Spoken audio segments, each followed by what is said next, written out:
Welcome back to the Improve and Have Fun podcast. My name is Paul PVP Perez. On this podcast, I talk about improving myself while having fun along the way with the hopes of encouraging you to do the same.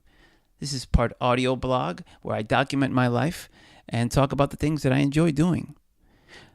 On the last episode, I reviewed Bingo Love, really beautiful graphic novel by T. Franklin, and we're going to stay on this review train, and this episode I'm going to be reviewing my first video game on this podcast, and that's going to be Dead Rising 2 Off the Record. This game is a 7-year-old game, but still so much fun for sure.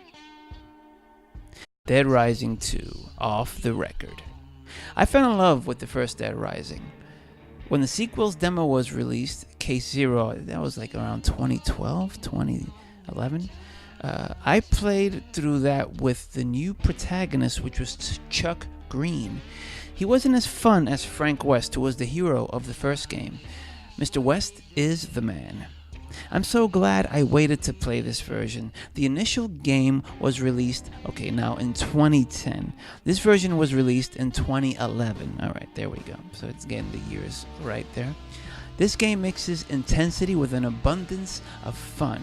And here are my pros and cons. And folks, please be aware that there are spoilers for a 7-year-old game, I know, but I just have to say that in advance.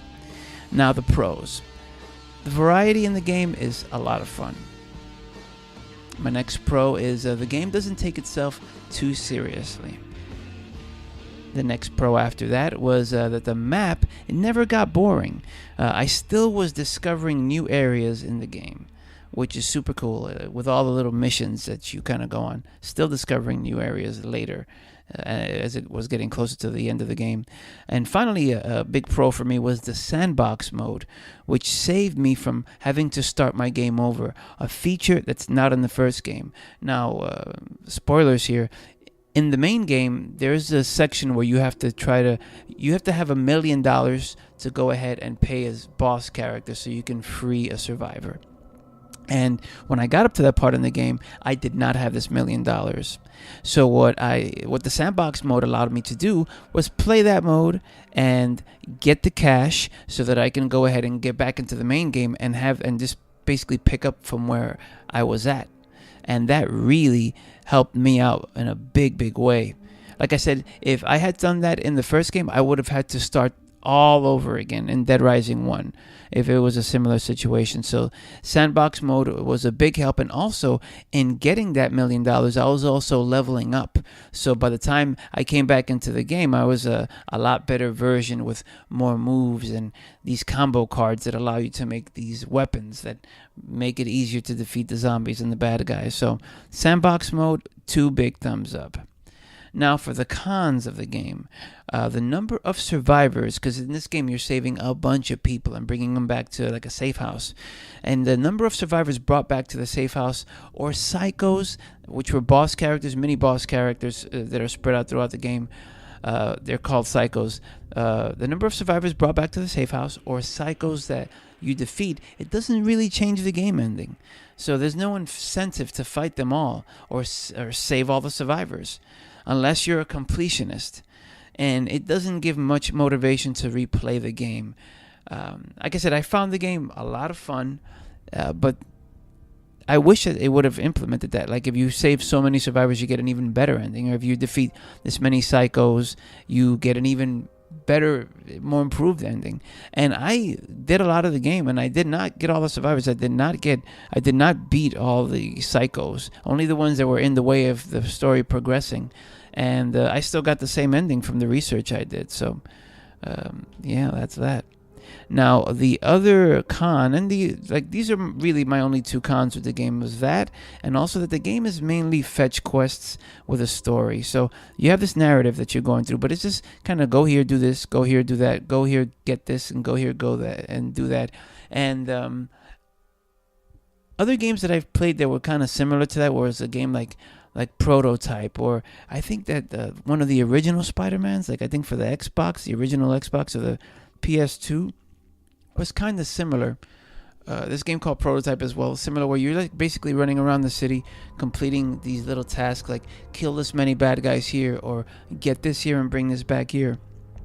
Like, that can get kind of old and repetitive very quickly, but I think since the map in this game is so big, it never got repetitive, but I just wish it was kind of more than just fetch quests with a story. But overall, I said I very much enjoyed this game.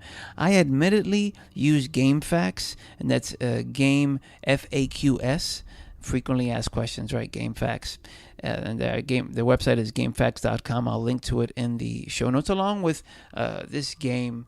If you want to check it out, I played the version on the PS3, but it is available, I know, for the Xbox One. I think it's available for the PS4. I will leave links for it in the show notes. And I use GameFAQs. Getting back to that, I use GameFAQs and their walkthroughs to finish the game, as I did get stuck in parts. In the past, I'd feel guilty about doing this. Like, I'm not being a real gamer because I'm kind of like almost cheating. But truth be told, that shame is absolutely gone. There are a ton of games, and I'm going to take a picture that I'll put in the video version that I purchased that I want to play.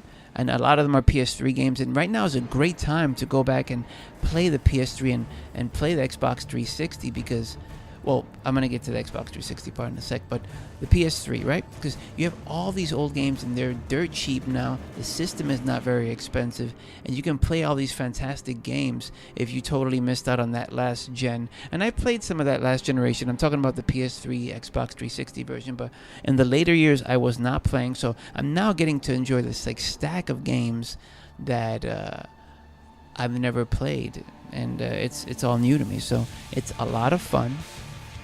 Now, when it comes to the Xbox 360, the Xbox One, with the backwards compatibility, they push this very strongly. So a lot of the bigger Xbox 360 games you can play on the Xbox One, which is super cool. So I got an Xbox One, and I got this PS3, and going to be reviewing some Xbox 360 games on the Xbox One for sure. Like I said, right now is a great time to get into these games. But now that maybe the summer is coming, I'm going to still try to make it so that I'm playing little bits at a time just to kind of complete and finish games. I'm all about, with so many things, when it comes to reading books, when it comes to listening to audiobooks or drawing, doing a little bit every day at a time. And if you don't do it every day, do it at least 5 days of the week. But do a little bit, and by the time you know it, you're going to be complete. Or you're going to finish whatever it is that you're working on. And another observation that I wanted to make was that this game being a 7-year-old game, as I was playing it, this game also has a co-op mode. Co-op mode meaning a cooperative mode where another player online can join you in the quest of the game.